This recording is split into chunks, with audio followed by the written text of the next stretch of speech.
start of the podcast. That's the word. I forgot what we create.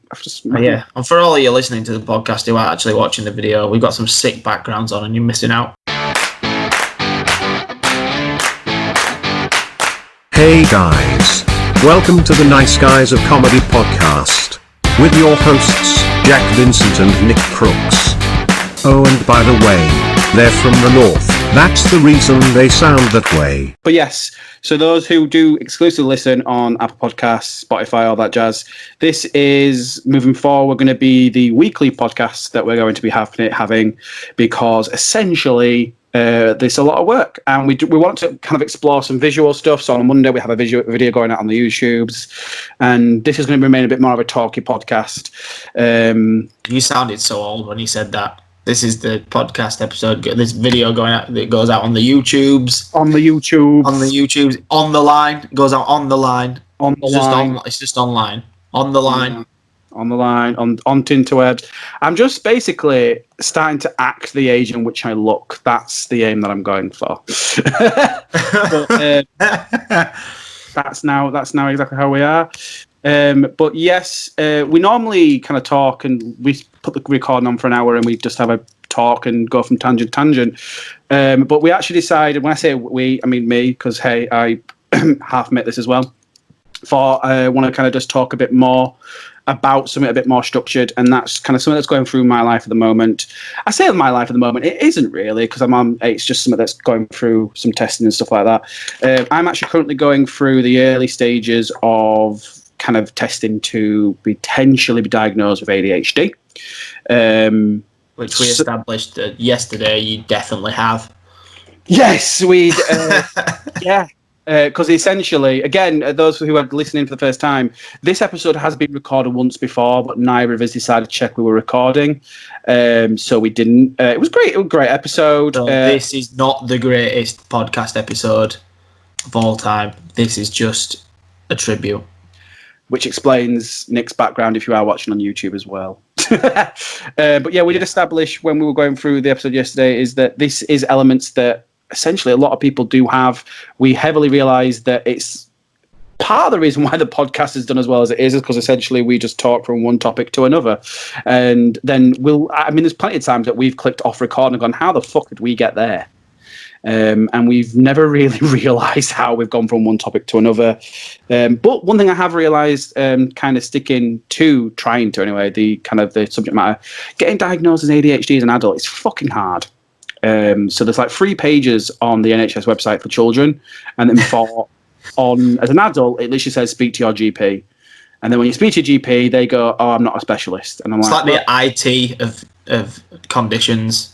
Have you switched it on and off again? Speak to your GP. Speak to your GP. Can I just say, in my head, I thought, does it mean that's how you get rid of ADHD? Because that really isn't how you get rid of ADHD. Then. Like flatliners. Just fucking starting a whole flatliners crew. Let's turn me on and off again. Let's bring me back from the dead. Let's flatline me. Shock me back. No ADHD. Well, in my head, I was like, this is the IT crowd of the conditions. Like, what do we put on the website for adults? CGP, because we're not really bothered about you. No, we're not really. We're not really that careful. Look, you're an attention-seeking prick. Okay, that's what they want to put on the thing to everybody, and then everyone would go, "Oh, yeah, okay, just glad somebody told me." Yeah, I mean, I'd like to point out that I'm not really an attention seeker, but I do comedy, and I've also just started a podcast. And this isn't the only podcast that I've started, as I started doing with uni as well. But maybe I'm a little bit of an attention seeker. An attention seeker. I'm not even going to deny it. I am the attention-seeking prick that needs to be on the website. There just needs to be a picture of me going, "If you're like this guy." Are you putting yourself as the poster boy for ADHD there? Yeah, just the fact that I can't be asked going on the website and booking an appointment or all. That's as I got. I will be honest. When I was going through like the hot docs appointments, there were times where I'm like, I don't know if I can bother doing this because they're only going to tell me something that I already know. That's like with the whole like COVID thing. Like, I'm not going to lie. There's been a couple of times where I've woken up and I've gone, I might have coronavirus, but I'm like, do I speak to someone about this? Probably not, because they're going to just tell me something I already know. Just walk off down to Asda and cough on everybody. Well, no. Because I don't have an Asda near me, but Tesco's, watch yourself. No, that's not true at all. I would never do that because there's no Asda near me. Exactly. Yeah, I'll fucking infect the whole shop. I mean, let's face it. Right now, with everything that's going on, the way that people are dealing with coronavirus and the lockdown, it's ridiculous. I mean, have you heard that freaking Disney World's back open? Yeah, and I mean, like Jet2 have basically said that. Well, we're not sending them to Disneyland though, because we're not getting they were not giving our customers the shit experience of like 3 rides open. I mean, I'm just going to stop you right there. Jet2 do not fly to America. Well, no, they don't fly to Florida. So you're factually incorrect there. Okay, I sort of meant Paris. There is more than one. That's Disneyland, not Disney World. Oh, look at the Disney fucking Jet2 expert over here. I am a former employee of Jet2. Just put that out there. To be fair, I should never question this because you've been a former employee everywhere. Yeah, literally. Jet2, yep. River Island, yep. The Ministry of Defence, yep. Everywhere. Done everything. But yes, I'm very aware. Although I'm not aware of every Jet2 flight pattern, or location. I only know certain ones because in Jet2 head office, their meeting rooms are named after the locations in which they fly to. So there's no Florida. There's no Florida. That's such a muggle thing to do. Muggle thing? What the fuck? I mean, I sort of stole that off Sloss and Humphrey's podcast, but like they say, like a bog standard thing that any human sort of does. Like proper loser human, like the people that knock on a door and go, knock, knock, but they're already in the room. That's the thing. And you're saying that them sort of people are the name who named the offices like Paphos. Like a Karen definitely fucking got given that task. Like imagine the day when they went, we need to design these offices and we need to give them, should we just give them numbers? No, what should we do? Well, how about we like, Karen, do you want to design and name all these rooms? And she went, yes! Yeah, I've got the perfect idea. Right, we're going to call them. We're going to name them after every country we go to. Well, Karen, we don't go to Florida, so don't be sticking that there.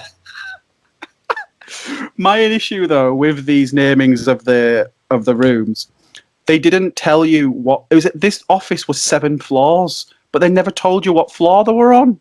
So you'd get, like, if you sat there, you get a meeting request. It's like, oh, you've got a meeting at 9 a.m. on Friday in Paphos. Yes, I keep saying Paphos because it's legitimately the only one that I remember because my geography is shit. You remember the ones that they don't have, but you remember the ones they do. I just remember Paphos. That's all. And they're like, right, so you've got a meeting room in Paphos. So then you turn up and be like, Dave, where the fuck's Paphos? And he's like, oh, do you mean the country or do you mean the room? Fucking Dave is a fucking Karen muggle fucker. Yeah, a muggle fucker. Yes. Yeah, muggle fucker. He's one of them. He's one of them that's like, yes, I do. It's right here on this map. Look, there it is. Dave, fuck off. I've been here 6 months, alright? Just tell me what I need to know. It's 8 o'clock. Fucking wind your neck in, alright? I've not had a coffee yet. Chill out. Yes, and I may have had that conversation more than once. Yeah, Dave tells that joke every fucking time. Exactly. Every time. Loves it. He waits for it. Ooh, got a new bloke in today, Dave. I can't wait till he asks where fucking Tenerife is. I'm going to fucking go nuts. Or Tenerife. They also go to Tenerife as well. Yeah. He gets home and he goes, Julie, we got a new starter tomorrow. She's gone, don't you do it, Dave. You look like a dick. I can't fucking wait. And he gets there and he goes, right, Julie's told me not to say it. Sort yourself out, Dave. You don't need to say it. You do not need to say it. Act cool. Get this new guy on your side. Fine. Excuse me, do you know where the Tenerife conference room is? Tenerife is here. I can't fucking help me in there. Look on the map. The conference room. Well, Dave, I actually said conference room then, so you just looking around with... Who's the bigger dick now? in my head when you're going through that, I went, he ruined his joke because he said conference room, and I was like, built up to that. Called it early. I knew exactly what I was doing.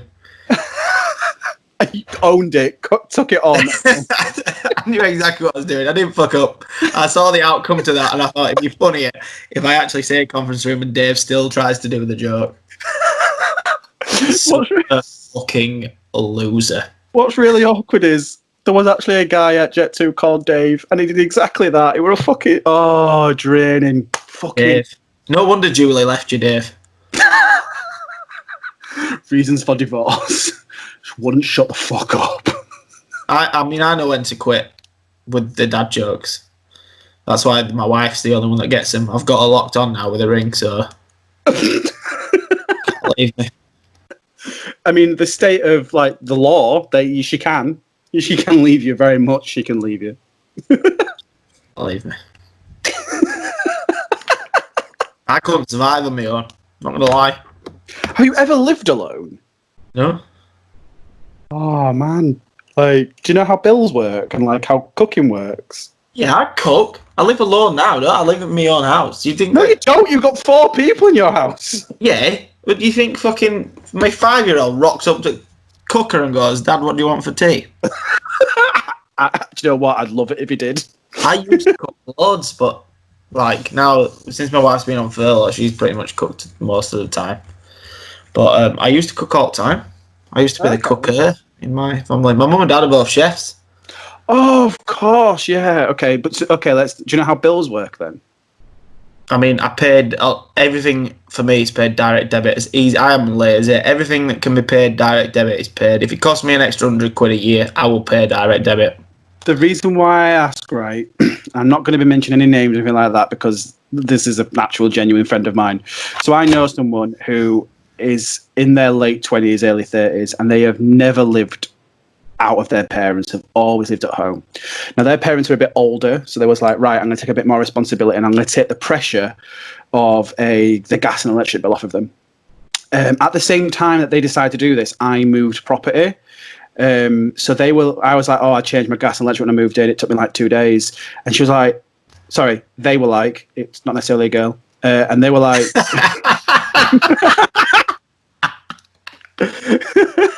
Keep their identity a secret. So it could be 50% of the people I know. No.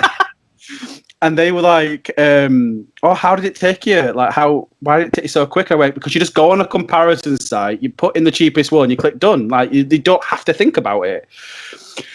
2 weeks later, they still hadn't done this, right?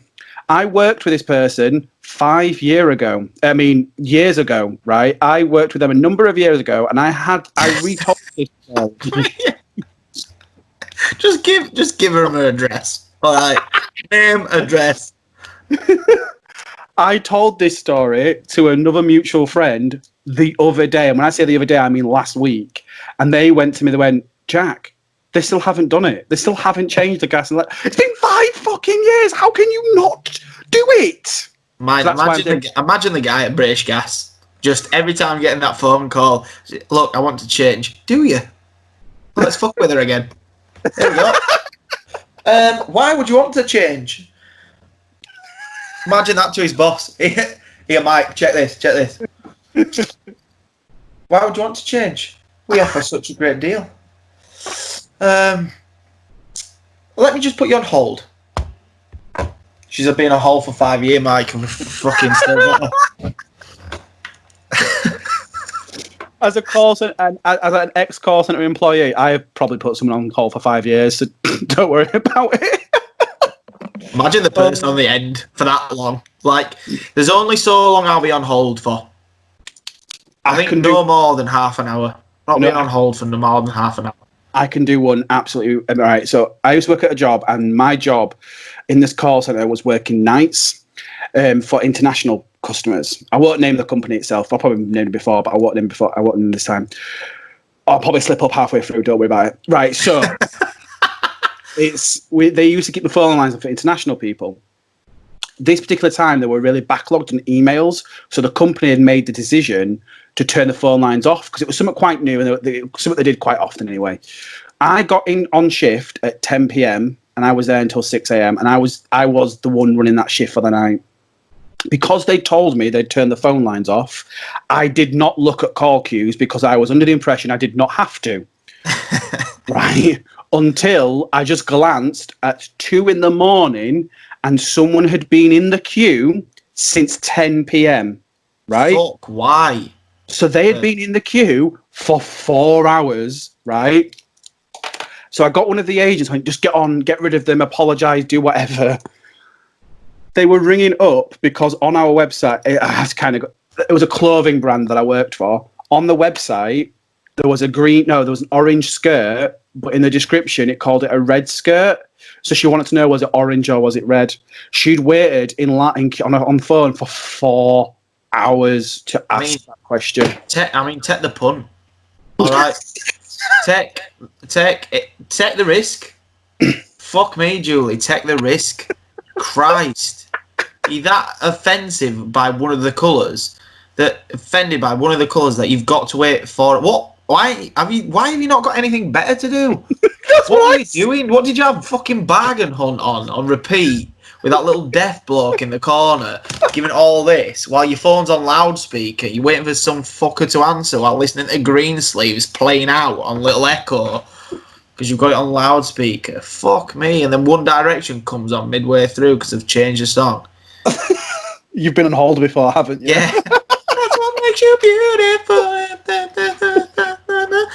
They literally never play any depressing songs. Imagine if they played fucking Lose Yourself by Eminem fucking midway through that. You go, I am. You know, fuck me. Hurry up. Oh, Lose Yourself, jeez. Can you imagine? Don't look back in anger by Oasis when you've been on for fucking 33 minutes. All right, calm down. What do you mean 33 minutes? You only wait on for half an hour. I do, but I'm just saying for people who wait fucking 4 hours. Well, in all fairness, Dave's got something to do whilst he's thinking about how not to tell that joke. Julie's thinking that much about that skirt because she's with Dave. She's thinking if I get the right colour, I can leave Dave. She's willing to invest them 4 hours wisely just to get rid of Dave. She makes the wrong choice. She's with Dave forever. So, thankfully, she got the right colour because she left him. The Chronicles of Dave and Julie, she left him in the end. The Chronicles of Dave and Julie. She rocked the shit out of what was it, orange or red, the skirt that she went for in the end? I think it was orange. We're talking like a number of years ago, so I can't remember the actual one. But she rocked the shit out of that orange skirt down at the Dog and Gun on the Saturday night. Picked up Gary, fucked off Dave, and the world was right. And now imagine if you'd have left her on hold till the next morning and she thought, fuck this, 5 hours is too long. Well, that's the thing as well. At what point would she have stopped? Like, honestly, at what point? Because 4 hours is too long. Half an hour's long enough. You're like, right, fine, I'm on hold. You potentially, but if it's half an hour and no one's talked to you, that's also it. You need to start chirping and go, are you still there? Yes, I'm still fucking there. Come on. Have you got any news to me? Well, can you just wait a little bit longer? Okay, you've got 7 minutes. And then I'm gone. But this is the thing as well, like no one had answered the phone. No one, because we weren't looking at it, no one had picked up the phone. So no one had spoken to her throughout. She just sat there and waited. She was really polite. And also, I'm not aware if she knows this, if by any chance of imagination, you're this person who rang up this particular call centre, because you'll know exactly which story this is and which company you rang, that was international. So that was an international call. For 4 hours. Yeah, that wasn't free. We actually don't know if Dave left her. He could have beaten the shit out of her with his fucking belt after getting that phone bill. He's probably gone, she's left him, thank fuck, because she'd be dead. That phone bill comes through the door, he's all upset, and he goes, that fucking bitch! I'll show you where Tenerife is! Yeah. Fuck me. Yeah, I'll show where fucking Tenerife is. That's what got me. It was an international one. But I am with you, though. I'm not someone who... I don't like... In a day where you can email and tweet someone, I don't... No, I won't wait on hold. Because what's the point? Like... Yeah. It's like I had an issue with a company like during lockdown, and I needed to get a refund, and I kept emailing, and they kept saying, "Oh, ring us," and I'm like, "No, just sort it out. Like, you're replying to my email, just reply saying you're refunded." Yeah, and I'm a big fan of it. it had taken me 6 weeks to do it, but I got my £25 refund. Like, companies out there, if you have a website and you don't offer prices of shit that you sell on your website, and you've got to ring up or actually come on down to wherever it is, I won't buy from it. Yeah. Because I'm like, just tell me the price, and yeah, I'm happy to come down and buy it, but I want to know. I shouldn't have to ring up and go, "Excuse me, how much is this?" Why, for the sake, you've gone to the effort of making the website. I don't have the website. Don't have the website to show me what I can have. This is what you can have, if it's the right price for you. Because one, I'm a Yorkshireman, and secondly, if I look at it and go, "Well, that's what I want," but I'm not paying 90 quid for it, then fine. If I've got to ring up and you got to tell me it's 90 quid, I feel a bit awkward then going, "Actually, I don't want it because I'm a tight twat and I don't want to spend 90 quid. But this is the thing as well, like, a lot of services, they'll be like, "Oh, ring for a quote." No, just tell me what you're offering. And it's not a case of that I necessarily can't afford it. I mean, I'm unemployed and a student, so I probably can't afford it. But that's not the point. It might be just a case that I just want to know how much it is, and then you tell me, and I'll be like, "Right, I'll buy it," or "No, I won't." Yeah. I mean, the days of going into shops and stuff like that for me, especially with everything that's going on at the moment, I don't remember the last time I went into the shop, like a proper shop. I mean, I went to Clark's on Saturday, but only to get the boys some shoes. Yeah, you've got kids, that's kind of needed. I mean, I wouldn't normally take them because we can buy online. Like, normally I would go in the shops. I like going shopping with the kids. But, like, I mean, now, in the current... Yeah, I can imagine. Also, I can imagine, like, going shopping with the kids is all right. It depends on what shops you go into, I suppose. Yeah. Well, yeah. Well, I've always said that I would never spoil my kids, but I fucking love doing it. I don't know why. I mean, if I were a millionaire, I swear down that it doesn't matter. I go in any shop, it'd be like, for me, they've got to have all the set. Do you know what I mean? It's a thing like if you're buying the Avengers, you've got to have them all, including Hawkeye, very important character. Yeah, to be fair, we actually don't have a Hawkeye, but there's a few that we don't have because they are quite expensive. £10 a doll is pretty. But like with the Toy Story stuff, it's my little boy's birthday on Sunday, so we literally have got the whole set. Yeah. Yeah, so you've got to buy the full set now, haven't you? When I was a kid, I had a Buzz, a Woody, a Slinky, and Mr. and Mrs. Potato Head. I didn't have Jessie or Bullseye, but originally I thought, oh, maybe that's because I got when before Toy Story 2 came out. But I had a Mrs. Potato Head, so I don't know why I didn't. But yeah. I didn't really want a Jessie doll. I'm fine with that. Like, there's no way. Although I remember once when do you remember when they did like Spice Girl dolls? Yeah. My mum bought me a Baby Spice doll, so my Action Men had someone to save. And she picked Baby out of them all. Yep. I mean, a part of me was thinking she probably wanted Ginger because, Ginger. She's Ginger. Yeah. So, Ginger's the best Spice Girl. Sorry. Is she your favourite Spice Girl, Ginger? Yeah, she is, 100%. You said that with such conviction. But I'm not going to lie. I'm a big fan of the redheads. Oh, just redheads. I mean, fair game. But, like, is it because of the redheadness, or is it her as a person? Do you not like her personality at all? I mean, she's all right. She's been funny when I've seen her on TV. It's just... I don't know which one is my favorite. I probably either would say Jerry or Mel B. But Mel B. Yeah, bit of sport, yeah. That's Mel C. But okay. Is it? Oh yeah. Well, Mel B's there from Leeds, isn't she? Yeah. See, I like Mel B, but I like Mel B actually. She's quite funny. Yeah, I've seen her, like, obviously because she's got the Leeds bit, but then also I've seen her a couple of times. She's like America's Got Talent, and she's just quite humorous. Yeah, it's probably because she's been doing a bag of coke every time we've seen her. What? She has. She clearly said it in an interview. She clearly said I was shoving a fucking big sandwich bag of coke up my nose every fucking night. Nick, what is it with you and talking about British celebrities' coke addictions? You've done it with Matt Willis. You've done it to Mel B. Who's next? I mean, I should be like some sort of therapist for these celebrities. I go, look, come on now. Come on. Stop shoving shit up your nose. Come on. Stop shoveling shit. Stop telling me shit. Can you imagine you being a therapist of any description? Like, honestly, you'd be genuinely... Like, I can imagine you as like a sex therapist. So, this is a dildo. I made this one. You can use it if you like. Like, you'd be common as fuck. You would be. I'd be straight to the point. I mean, yeah, fuck it. I would be straight to the point. With all due respect, insects sometimes going straight to the point isn't what they want. Yeah, well, I'm not talking about sex therapy. I'm just saying, in general, you know, sometimes people just need to be told that they're a cunt. Okay. Like, oh, he could have something wrong with him. Right. I'm like a big fan of mental health. I understand it exists, but sometimes you've just got to say, look, there's fuck all wrong with him or her. They're just a cunt. All right. Can I just say my favourite quote of that is, I'm a big fan of mental health. I'm a big fan of it. Well, I'm just saying you need your mental health good, don't you? I'm a big fan that it does affect people in different ways, but I just think there's a lot of it going round. Some people take advantage. People cannot deny that people go, don't want to come into work today because I got anxiety. Well, you didn't at the weekend, Deborah, did you? Come on. You didn't have anxiety when you were fucking up on that dance podium in fucking nightclub in Leeds. Nah, but for some reason you've got anxiety stood at a fucking bus stop next to fucking Paul who delivers the papers on a morning and you can't come into work.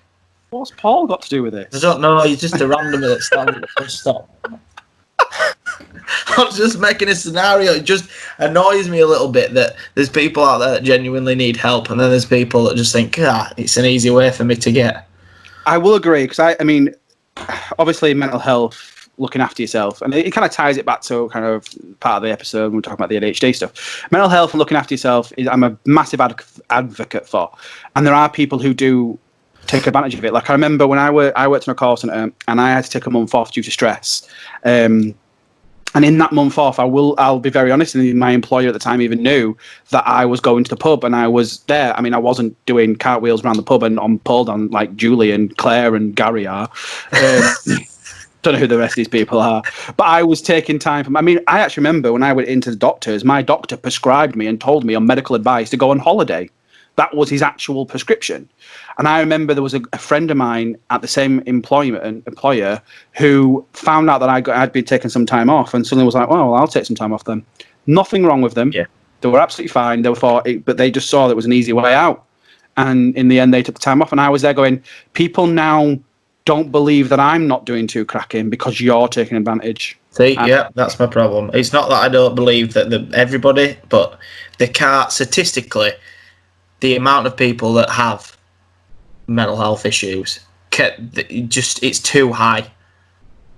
I think all these people. I don't think it's too high. I think it's very realistic. However, I think so. You can get people like from. I deal with mental health every day, and we all do, but it's how we manage it. And I think some people who have a really bad day and are very low describe themselves as dealing with mental health issues and take 2 months off, when in actual fact, after day 3, they were functioning, they were fine. Yeah, you've just had a shit day at work. Yeah. No, we've all been there. That's what I mean by that, is that I'm not saying, like, with the figures, like I said, that they were too high. I didn't mean, like, I just mean that it seems a short period of time when so many people, in that short period of time, you think, are you though?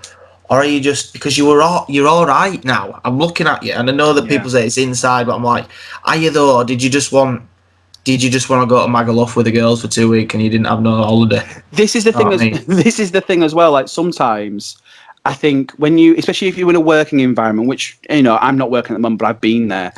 If you're in a situation where you're in a job or you're doing something day to day and you're getting lower and lower in your mood set and all this sort of stuff, and then suddenly you hit a point where you can't move on beyond it. If you then take an extended break, or be it a holiday, be it away from the family, be it whatever, and then if you come back and you're doing okay, then you just got burnt out. But if it's a case of you took a break and then you still can't do anything and you're having bad thoughts and you're not able to get yourself back up to that mindset, then you have a mental health. I mean, you all have mental health issues, but you have an issue that needs to be addressed. Yeah. Being burnt out is a mental health thing, but there's an easy remedy from that. It's called annual leave. And sometimes it's take away from it. Now, don't get me wrong. Obviously, we're putting this out, and I'm not trying to sit here and say mental health issues do not exist. They fucking do.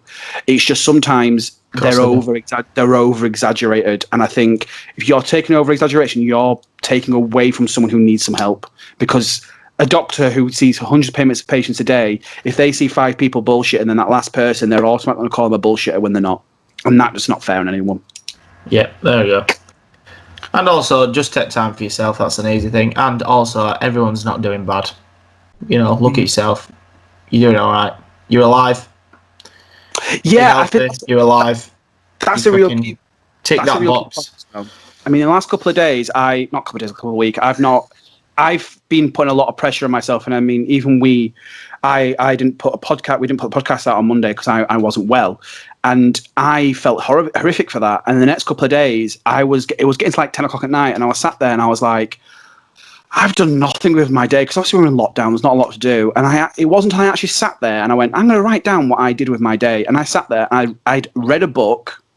I'd recorded a podcast, which we never went out because we didn't actually fucking press record, and I'd edited a podcast. And then today I'll do the same. And like I said, I'm currently working on a university podcast that is actually focused towards men's mental health. And I actually sat there and went, I'll actually edit a podcast I'm going to be recording later. Before I came here, I went on a walk. I've actually cooked myself a meal. And I went, yeah, I'm not out there working 8 hours a day, but that's because I can't right now because my job's currently on lockdown. So maybe stop being so hard on yourself. And that's a key thing. Stop being so fucking hard on yourself. We're all trying to get out of this alive. So I think one of the key things is what I could take from every program that I've watched and everyone that I've seen is literally just getting up and having a shower. Do that. Get up, have a shower. If you sit at home all day, fuck it. You sit at home all day, everyone needs to rest. Fuck it. If you go for a walk, I've not done much today. You've gone for a walk, fine. Get up, have a shower. Just shower. Just get up, have a shower. Go back to bed after you've had a shower. Just that shower make you feel better. Yeah. Showers make everyone feel better. And you know what? It did that when I said on Monday I wasn't very well, so an episode went out late. I actually spent the day in bed and I got up and I was feeling absolutely groggy as shit. And I was like, I'm not going to get better from this. But I got in the shower, I made a brew, and I was like, I suddenly feel a hell of a lot better. And I was even messaging you. And I was there like, you know what? This episode can go out now. Like, I actually feel like I could run a marathon. But we obviously went out the next day. But sometimes just take a bit of TLC. Don't put so much pressure on yourself. And, just look after yourself, guys. That's what's needed. It's not what's needed. It's what's needed.